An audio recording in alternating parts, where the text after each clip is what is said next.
Football মাঠে আমরা অনেক জাদুকর দেখেছি, কিন্তু এমন এক জাদুকর যার উচ্চতা ছিল সীমাবদ্ধ, অথচ যার সামর্থ্য ছিল আকাশচুম্বী। তিনি লিওনেল মেসি। রোজারিওর গলি থেকে লুসাইল স্টেডিয়ামের বিশ্বজয়ের মঞ্চ পর্যন্ত এই যাত্রাটি কেবল ফুটবলের নয়, এটি হার না মানার এক রূপকথা। আজ আমরা দেখব কিভাবে একটি ছোট্ট ছেলে, যার শরীরে হরমোনের ঘাটতি ছিল, সে কিভাবে হয়ে উঠল ফুটবলের সর্বকালের সেরা বা গোট। 1987 সালের 24শে জুন আর্জেন্টিনার রোজারিওতে জন্ম নেওয়া এই ছেলেটির রক্তে ছিল ফুটবল। মাত্র 4 বছর বয়স থেকেই গ্রোলান্ডি ক্লাবে তার ফুটবলের যাত্রা শুরু। দাদি সেলিয়া তাকে প্রথম মাঠে নিয়ে যান। তাই আজও গোল করার পর মেসি আকাশের দিকে তাকিয়ে দাদিকে স্মরণ করেন। কিন্তু 11 বছর বয়সে এলো এক চরম দুঃসংবাদ।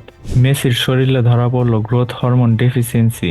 তার চিকিৎসা ছিল ব্যয়বহুল, যা তার পরিবারের পক্ষে বহন করা ছিল অসম্ভব। ঠিক তখনই দেবদূতের মতো এগিয়ে এলো AFC Barcelona. Barcelona La Masia থেকে উঠে এসে 2004 সালে মাত্র 17 বছর বয়সে মেসির অভিষেক হয়। রোনালদিনহোর সেই অ্যাসিস্ট আর মেসির প্রথম গোল, সেটি ছিল এক রাজত্বের সূচনা। 2008 থেকে 12 সাল পর্যন্ত পেপ গার্দিওলার অধীনে মেসি হয়ে ওঠেন অপ্রতিরোধ্য। 2012 সালের এক ক্যালেন্ডার বছরে 91 গোল করে তিনি ম্যারাডোনা পেলেকেও ছাড়িয়ে যান। 4বার টানা ব্যালন ডি'অর জিতে তিনি বিশ্বকে জানিয়ে দেন এই গ্রহের সেরা খেলোয়াড় কে।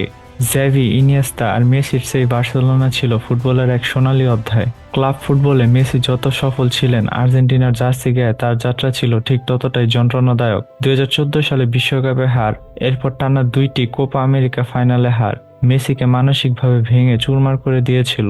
2016 সালে হতাশায় আর্জেন্টিনা ফুটবল থেকে অবসরও নিয়েছিলেন।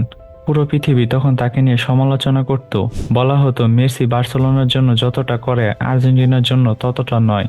কিন্তু ভালোবাসা যখন গভীর হয়, তখন দূরে থাকা সম্ভব নয়। ভক্তদের অনুরোধে তিনি আবার ফিরে এলেন, কারণ তার গল্পের শেষটা এমন বিষাদময় হওয়ার কথা ছিল না।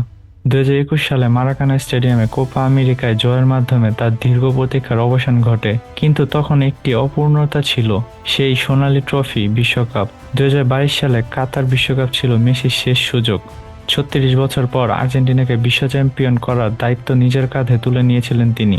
সৌদি আরবের কাছে হার দিয়ে শুরু হলেও প্রতি ধাপে মেসি ছিলেন অপ্রতিরোধ্য। ফাইনালের সেই শ্বাসরুদ্ধকর রাত, এমবাপ্পের সাথে লড়াই এবং শেষ পর্যন্ত ট্রাইব্রেকারে জয়। মেসি শুধু ট্রফি জিতলেন না, তিনি প্রমাণ করলেন ধৈর্য ধরলে ঈশ্বর কাউকে খালি হাতে ফেরায় না। 21 বছরের সম্পর্কের পর চোখের জলে বার্সেলোনা ছেড়ে পিএসজির হয়ে মেসি এখন ইন্টার মায়ামিতে। এখন তিনি ফুটবল খেলেন আনন্দের জন্য, নিজেকে নতুন করে প্রমাণ করার কিছু নেই।